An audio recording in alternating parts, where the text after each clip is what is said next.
And I'm David. We're talking about Big Brother. Yeah, we are. Following that crazy week with Caitlin. Hello, still reeling from Can't Do a Puzzle. Right, yeah. I'll never get over it. But the house now is in disarray because of that hinky vote that JC threw. That's right. So we get to see that on Sunday's episode where Tyler does a quick damage control. Yes, which is smart because he feels like now somebody's trying to frame him, right? As the hinky vote. And like clearly JC was trying to do that. But it's so amazing how JC is in these conversations and he's just listening to people be like, oh, well, it was Tyler, or maybe it was Scotty. But like, and then people just dismiss the idea that it was JC offhand. Oh yeah, I don't think anyone ever even thought for a moment that it would be JC. And it's because he was going so hard for Caitlin, so he knew that people would never suspect him. Obviously, if you're going to be framing someone in a situation, it would be Tyler or Fessy that you would think was giving her a vote, right? Yes. I don't think JC actually cares who it's pinned on. Sure. But the house pretty quickly believes Fessy and Tyler. Yeah. They both are like, no, it actually wasn't me. Right. And they're like, that makes sense. Yeah. So they go to Shady Scotty. Yeah. And he's also like, it wasn't me, but they just don't believe him because he's shady. Because he's already done it, right? That's why everyone's convinced that he would do that because he has done it before with Swaggy. Poor Scotty. So then we get to the HOH competition, and this was sort of an interesting one. This was an interesting one. I don't feel like this was an HOH comp. I feel like this was veto style. Yeah. It wasn't sort of big enough to be an HOH. That's how I felt, yes. Yeah. It was an interesting, they obviously practiced, or it seemed to me that they practiced. Yeah. Because Bailey goes first. And she like barely pushes herself off. Yes. And there's no way you would know to be that sort of finessey about it if you hadn't done it before. Like, I would have launched myself across the thing thinking I only have 8 seconds to get across this line. I'm totally surprised at how slow she's going, and then you see her sort of maneuver her body as it turns. Right. So she knew what she was doing. Yeah. And she gets so close to this 8-second mark for whatever reason they arbitrarily chose 8 seconds, right? Yes. So she's first one up and she's up there, and then we proceed to see everyone just like missing the mark. Yep. All over the place, time-wise and whatever. Right. And she like hands down wins what I don't consider an HOH comp. Right, yes. But Bailey is our new HOH this week. And so she is, starting to have conversations with people about who is going to be the nominee. Who was there first? Tyler. As we spoiled in our last video, Tyler is numero uno in her ear. Yes. And to Bailey, she thinks, oh, here's an opportunity for me to scoop up this free agent. Poor Tyler. Right. And he, like, his number one went out the door. He loved Caitlin so much. So, now he doesn't have a home and I'm going to bring him in. She just doesn't realize that he has several alliances throughout the house. No. So, A, she's like trying to get his trust so she can be in an alliance with him. And then B, she's saying, well, you need a week off. Like, I'm not going to nominate you because you're having a rough go. We see in his DR, though, interestingly, he's like, they think Caitlin was my number one. Yeah. And no, she was like 8 or 9, which isn't true, Tyler. I know. She was, I'd say if you said level 6, she's 7. Then Caitlin, yeah. Yep. So, I don't buy your 9th. But anyway, I know that Bailey knows Tyler is a threat. He's dangerous. He's smart. Yeah. But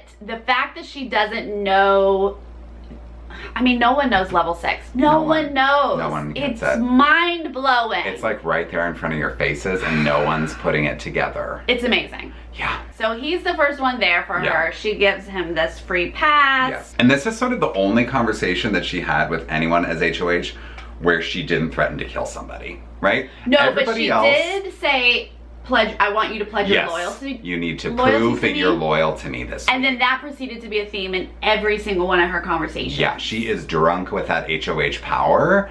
And she went through in graphic detail how she would kill Scotty, laying his intestines out and gutting him, and like, it was so crazy. And she has no poker face, right? She's like rolling her eyes in people's faces, laughing at them. Like, if she thinks you're lying to her, she will give you the death stare. It is crazy to see these conversations. Her HOH reign has been hilarious. She went from playing Big Brother to playing Godfather or something, where she was like, you pledge your loyalty to me or you die. It's like, what? Okay. It was, it has been interesting. I can kind of see, like, once Swaggy was out and she had to pivot and reevaluate, she kind of got small and quiet. Yes. Real good social game, just kind of eased into being friends with people. Yes. And then she gets handed this power and she was like, all right, none of that anymore. Right. Let me tell you who's in charge. But like, don't forget that in a week, you will no longer be in charge. And be careful about how many people you piss off in the house during your HOH reign. Yeah. It's shocking how she feels like she's now safe forever. Yeah. So her target is Brett this week. And she's trying to put up a pawn next to Brett to guarantee an eviction. And so JC is one of her first ideas, right? To put up as a pawn because everybody loves him, everybody trusts him, no one's gonna vote to evict JC. Yeah, ultimately she had narrowed it down to Brett, Rachel, JC, and Scotty. Those are the 4 that she doesn't really connect with, that are kind of sketchy to her. And she immediately kind of pushes Scotty to the side because as sketchy as he is, he's a number for her. He's a number for her. Yeah. Then she's down to JC and Rachel, and as we had discussed in our last video, she was leaning towards JC the first night, and then the next morning she wakes up leaning towards Rachel. Yes. And so we sort of see more conversations in Sunday night's episode where Fessy, you know, he tries to say his 2 cents, which I was so proud of Fessy. Yeah, talking some game. He doesn't talk that much game, but he feels close to Bailey and he's talking to her about the pros and cons of keeping JC. And he was very proud of himself in his DR interview. You know, I'm here to play Big Brother. Right. And no, that was just not going to fly for her. She's like, how dare you question me? Yes, right. You need to be Team Bay, not Team JC. You need to stop fighting for JC. Here's the thing. Nobody wants to be dictated to. Nope. It doesn't usually work out in these types of reality game shows. Yeah. And honestly, if someone says to you, you need to be Team Bay, wouldn't you say, oh, actually, I would love to work with you. Yeah. Why don't we be a team? Right. Not like, why is this your team? Yeah. Right? That's just logical. But, you know, Fessy can kind of get walked on over in this game. He seems to play that role. Yes. So after he does successfully campaign for JC, right? Like, ultimately, I mean, I don't think that he was like the deciding factor. No. I think Bailey had already sort of made up her mind. Right. But in his view, he sort of got what he wanted, right? Right. But Bailey and Haley very quickly put him in his place. They call him in for a meeting, and they just like, he is just like a child, and they are chastising him and telling him that, you know, he needs to be loyal to them. So then now Bailey has to break the news to Rachel that she is the pawn. Right. And as we had sort of talked about in the last video, she had hinted to Rachel the night before that she might be a pawn. Rachel comes back. And we see in Sunday night's episode, that's the conversation when Rachel came back and said, here's my pitch, put up Scotty, blah, blah, blah. Right. And Bailey doesn't really buy it. She's like, no, it's gonna be you. But here, I'll trade you some information. Yeah. So that happened. Bailey tells Rachel about her power. She exchanges this information to try to appease Rachel a little bit and make her, you know, think that she's definitely safe. She's just a pawn. Then the nomination ceremony happens. Brett and Rachel are on the block. And that's the end of Sunday's episode. Spoilers! Rachel walked out of that conversation with Bailey, walked immediately into the have-not room, and says, yeah, I just got information. Yeah. So that information went to Angela first about the power. Yeah. It has since gone to Casey and Tyler. So that's not good for Bailey's game. And maybe even Brett at this point. I don't even know. Right. But it definitely, level 6 is very aware of this power. And that's unfortunate because even if Bailey gets to use it down the road, they're just going to know it was her. Yeah. So, I mean, I hope she does get to use it. I hope it freaks everyone out. I hope we get to enjoy it. Yeah. But unfortunately, she'll have the blood on her hands because people are going to know that it was her that changed the nominations. Right. So, not the smartest move, but we'll see how that plays out later on. They played veto. And Mr. Tyler won. Yes. So now he has to do a little bit of damage control with his level 6 peeps, right? So he needs to like let them know that he's on their side. Yeah, he's like trying to pull one of them down, and you know, maybe he's got a plan, right? Right. He has to come up with a plan. He can't just flat out be like, I ain't using it on my alliance members. Right. So the plan that he concocts originally is that he wants to try to get Scotty backdoored. Yeah. So let me try to convince Bailey that Scotty's my best friend. Right. Okay, just pause here for a minute. This season, house guests, use the word best friend. So casually. Okay, you're an ally, you're an alliance member. There are other words. None of you are best friends. No, you just met. You just met. And you're constantly lying to each other. If I was in that house calling someone my best friend, my real best friends would be like, listen, girl. Yeah. Okay, that was my side rant. Yes. So he does that. So he goes up to Bailey and sort of plants these seeds of like, Scotty and I, we just really, we click. Yeah. We're close. Yeah. And Bailey's all like, that's wonderful. Yeah, no, it doesn't get received the way Tyler wanted it to. She's like, this is great, and we'll win all the comps, and we're going to work together perfectly. Yes. And meanwhile, P.S. don't use that veto. Really don't want to use. Yeah. Don't think it should be used. Tyler went up thinking, Scotty flipped on Swaggy, so this will probably be a pretty easy sell. Like, Bailey surely still has some bad blood about that, right? But she was very open to the idea of working with Scotty and Tyler moving forward. What a great idea. Thanks, and was Tyler. not open to be using that veto whatsoever. No, we're That's keep not those on noms her. the same. Yeah, he's left Bailey and he's realizing like this might not work. What else? How do I pivot in this situation? Yes. He tells his buds, Brett and Angela, that he can't use the veto because Bailey said her renom would be Angela. Well, yikes. We don't want that, obviously. Brett and Angela are like, no, you can't use it if that's what it's going to be. Yeah.